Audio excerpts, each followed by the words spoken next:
पति ब्रह्मचारी 5 जुलाई। खुशबू भाभी ने ईशा को बताया आरव की मौत का सच। सच्चाई सुनकर टूट गई ईशा। Biggest upcoming twist. पति ब्रह्मचारी की कहानी अब अपने सबसे भावुक और रहस्यमयी मोड़ पर पहुंच चुकी है। 5 जुलाई के आने वाले एपिसोड में एक ऐसा खुलासा होने वाला है जो ईशा की जिंदगी को पूरी तरह बदल देगा। अब तक आरव की मौत को लेकर कई सवाल उसके मन में घूम रहे थे, लेकिन इस बार खुशबू भाभी उसके सामने एक ऐसी सच्चाई रखती हैं जिसे सुनकर ईशा पूरी तरह स्तब्ध रह जाती है। उसके लिए यह सिर्फ एक खुलासा नहीं, बल्कि रिश्तों, भरोसे और बीते हुए समय की सबसे दर्दनाक याद बन जाता है। कहानी की शुरुआत होती है जब ईशा लगातार आरव के मामले की सच्चाई जानने की कोशिश कर रही होती है। उसे महसूस होने लगता है कि परिवार के कई सदस्य उससे कुछ छिपा रहे हैं। हर बार जब वह आरव का नाम लेती है तो सबके चेहरे बदल जाते हैं। यही बात उसके मन में और भी ज्यादा सवाल पैदा करती है। उधर खुशबू भाभी लंबे समय से इस सच का बोझ अपने दिल में दबाए बैठी होती हैं। वह जानती है कि अब सच छिपाने से हालात और बिगड़ेंगे।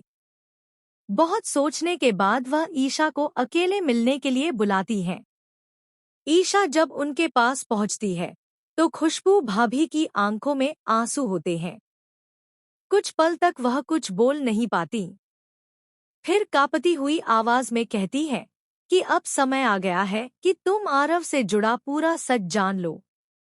यह सुनते ही ईशा की धड़कनें तेज हो जाती हैं। खुशबू भाभी बताती हैं कि आरव अब इस दुनिया में नहीं है और उसकी मौत ने पूरे परिवार को अंदर से तोड़ दिया था। इसी दर्द के कारण परिवार ने यह सच्चाई लंबे समय तक छिपाए रखी, क्योंकि उन्हें डर था कि एक साथ इतने बड़े सदमे को ईशा सह नहीं पाएगी। यह सुनते ही ईशा की आंखों से आंसू बहने लगते हैं। उसे यकीन ही नहीं होता कि जिस आरव से मिलने की उम्मीद वह अब तक लगाए बैठी थी, वह अब कभी लौटकर नहीं आएगा। ईशा बार बार पूछती है कि उससे इतना बड़ा सच क्यों छिपाया गया। खुशबू भाभी कहती है कि यह फैसला किसी एक व्यक्ति का नहीं था। पूरा परिवार चाहता था कि सही समय आने पर ही सब कुछ बताया जाए। लेकिन अब हालात बदल चुके हैं और सच छिपाना संभव नहीं रहा। दूसरी ओर सूरज को जब इस खुलासे की खबर मिलती है तो वह समझ जाता है कि अब परिवार के सारे राज एक एक करके सामने आने वाले हैं।